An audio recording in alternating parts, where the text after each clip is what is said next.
它是第二次世界大战中最大的包围战。它虽然规模庞大，但是对胜利者而言却是弊大于利。它对打破德军闪电战有重要价值，它对莫斯科会战有决定性意义。它就是基辅战役。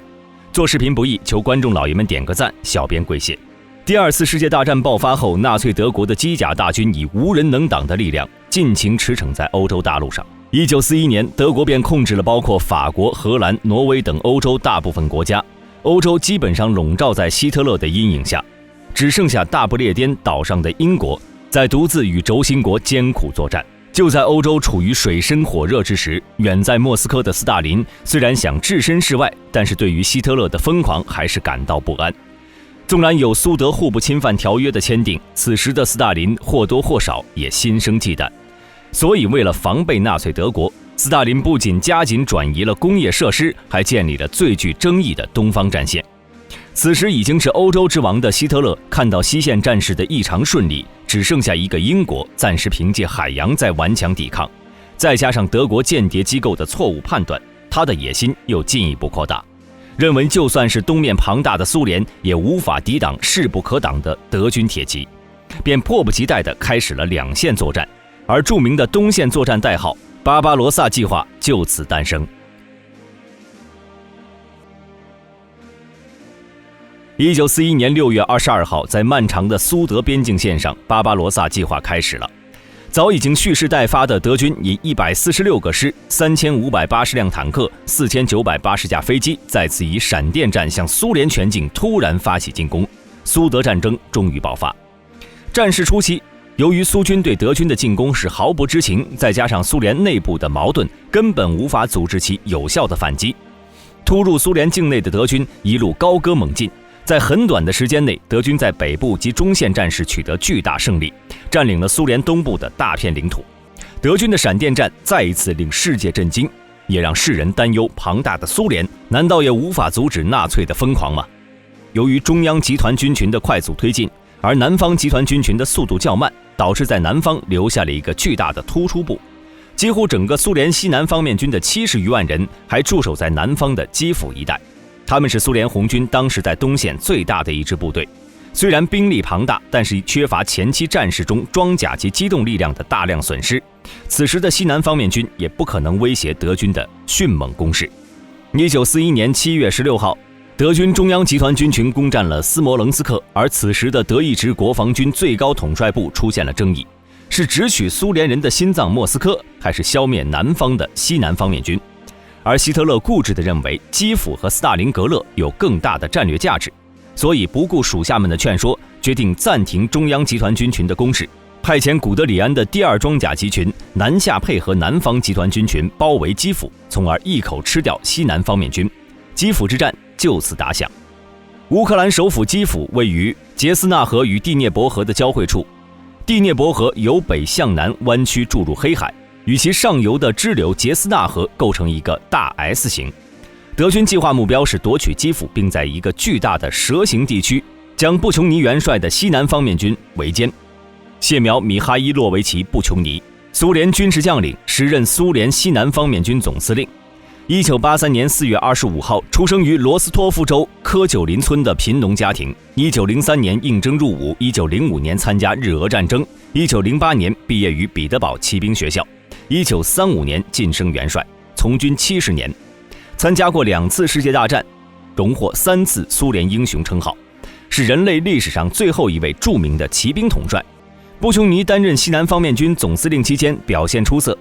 在北部与中部接连惨败的时候，他率领西南方面军拼死抵抗，使德军南方集团军群进展缓慢。但在基辅战役中，他与朱可夫敏锐地察觉到德军想要对基辅的红军进行包围，从而一口吃掉基辅的企图，都力劝斯大林放弃基辅，去保卫莫斯科。但是执拗的斯大林不仅听不进去，还一怒之下撤去了朱可夫苏军总参谋长职务和布琼尼的西南方面军总司令职务。而布琼尼这位老帅从此也失去了斯大林的信任，但基辅之战的结果也印证了斯大林的错误判断。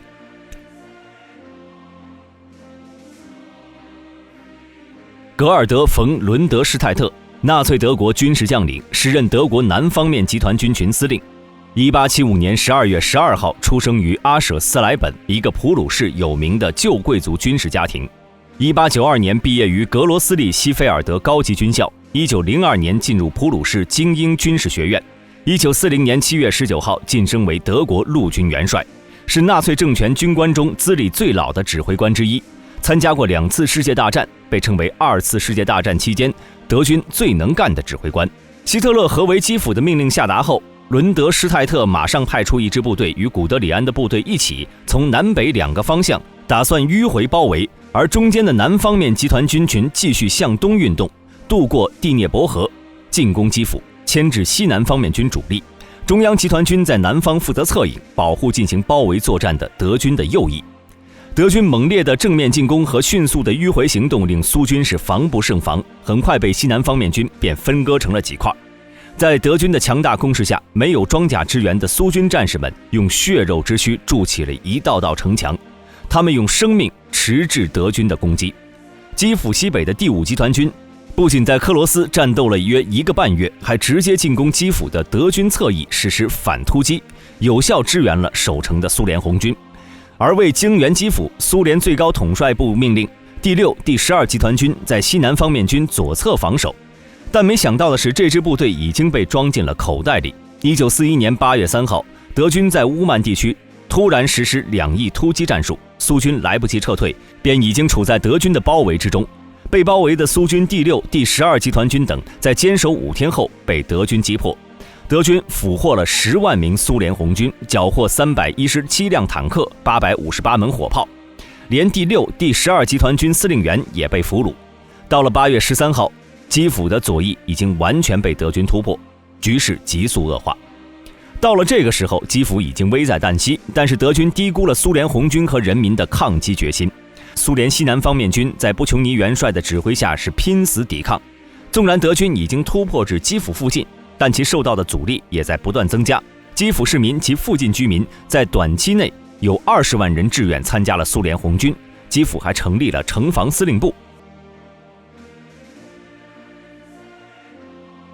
苏联红军的顽强抵抗和多次反突击牵制了南方集团军群左翼的进攻，迫使希特勒抽调了莫斯科方向的中央集团军群的第2集团军和坦克第2集群从侧翼进攻西南方面军。